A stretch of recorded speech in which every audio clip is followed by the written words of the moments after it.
wild women in the deep East Texas woods. They read some good books and party with the authors and have more fun than you think they could. Wild, wicked, and free, they're the Pulpwood Queens. Pulpwood Queens.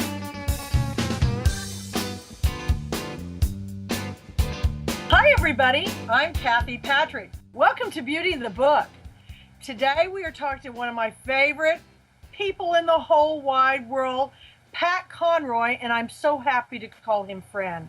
Let's talk about his best-selling #1 book, South Abroad. Hi, Pat. How are you doing, Kathy Patrick? I'm doing pretty good in East Texas. How are you? I am cold in South Carolina. Well, you have this wonderful book that's just hit all the charts as a bestseller, and it's really a love letter to Charleston. What gave you the idea for this book? I was sitting in Maine on a summer vacation and realized I had not written a novel in 1,000,000 years, and that I was getting older, and I was getting ready to die, and if I wanted to write other novels, I needed to quicken the pace a little bit. And I'd always wanted to write a love letter to the city of Charleston, which I consider one of the most beautiful cities on earth. And I think it was that thing of just, can I describe Charleston well enough? Can I do justice to that city of such extraordinary, uncommon beauty? This starts in 1969, an interesting time period. You chose that year for any reason? I chose it for this reason. It was the first year of teacher integration in South Carolina. It was a year I'd gone over to Defusky Island as integration. And I knew the political climate of South Carolina perfectly that year. I just taught at Beaufort High School for 2 years. The Beatles had just come out. Everything, every single thing about that year, I thought I knew socially. And it was a year of extraordinary change in Charleston, South Carolina. That was a time of Vietnam protests. That was a time of the black workers at the hospital marching. And it seemed like a perfect time because I knew everything about it. And you captured it so well. But we don't just stay in 1969. We go forward to the future, to 1989. But these kids that all grew up together, tell us about some of these characters.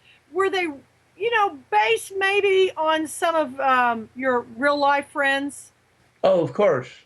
One thing my friends live in constant fear of is that I will put them in a book. My enemies have a real reason to fear that I'll put them in a book, because I always do. And if they were mean to me when I was a teenage kid, I give them the worst case of acne in the history of skin. In South of Broad, everyone is based on someone I know.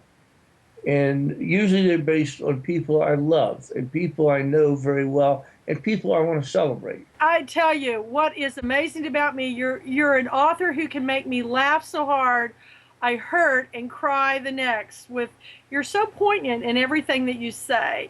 How do you feel that you are so in tune to the human emotion? Where does that come from? Well, it's funny. I found out that some people like it, that I'm an emotional writer, and a lot of people don't.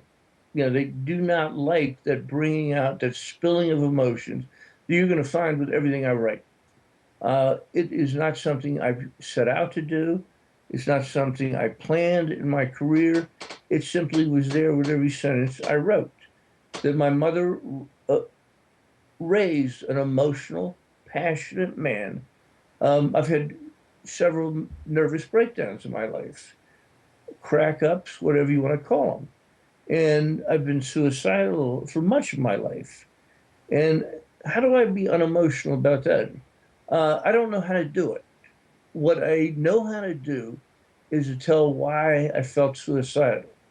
And so what I've learned to do is simply take the emotion and consider that one of the strengths I bring to the writing life and the writing table.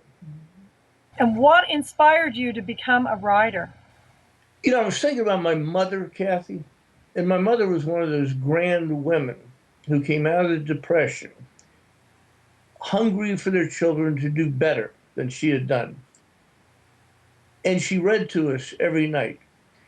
And I was thinking, when I write, I still hear her voice. And she was a great reader, had a soft Southern accent, and was something of a ham when she read, and liked playing the different parts. And I realized that I began to be a writer because I love reading so much. And by simply hooking into this life, my mother gave me my career. Now we're going to go a whole nother direction. I have here with me, yes, it's the Pat Conroy Poppy doll, and I have Poppy with me because you're the only author I know that is so famous. Your daughter has even created a little character about you. My daughter Wu greatly surprised me with this book. She greatly surprised me with a doll. She wrote a children's book about me. And I did not realize that all my girls thought I was a poor man when they were growing up. I didn't have a job. And they would open my closet and only find khaki pants. There'd be nothing on it. They said, poor dad, he only has khaki pants. He can't afford anything else. But it was a wonder when we did this book. And it involves, my grandchild Lila, it involves Wu, it involves me, it involves my pants. And I still wear khaki pants. What's amazing is a lot of people don't know this in the audience, but your wife is an author, your daughter is an author, all your best friends are authors. That my wife's a writer thrills me. She writes books upstairs, I write them downstairs. And it's a great moment for me when Cassandra King Cassandra King puts, and she'll leave a chapter on my pillow. And when I finish a chapter, I handwrite, I leave it on her steps. So then we get to talk about writing all the time. There's writing going on all the time. If there's one thing that you have a hidden talent for that's not writing or something that you do that nobody knows, could you share that with us?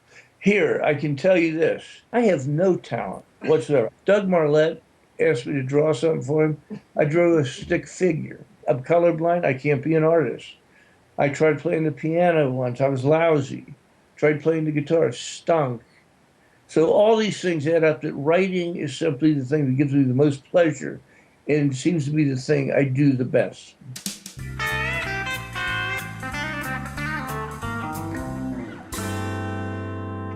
Pat, I'd like to introduce you to the well-read Tyler Roses.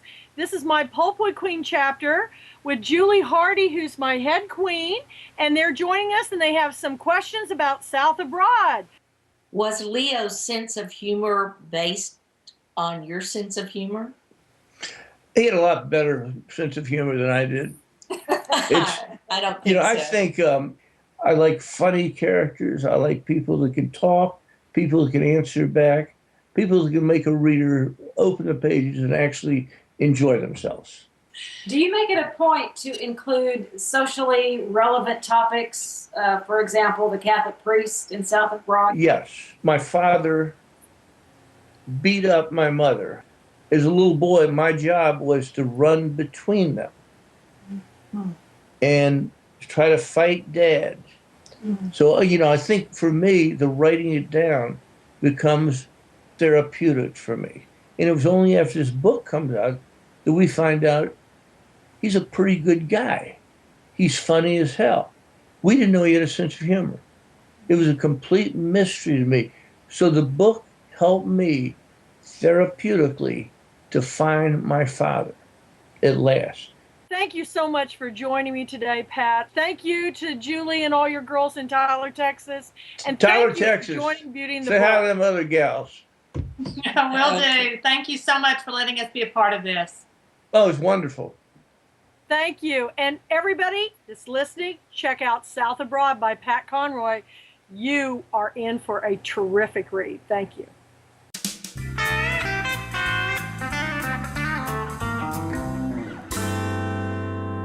got a two-part question for you.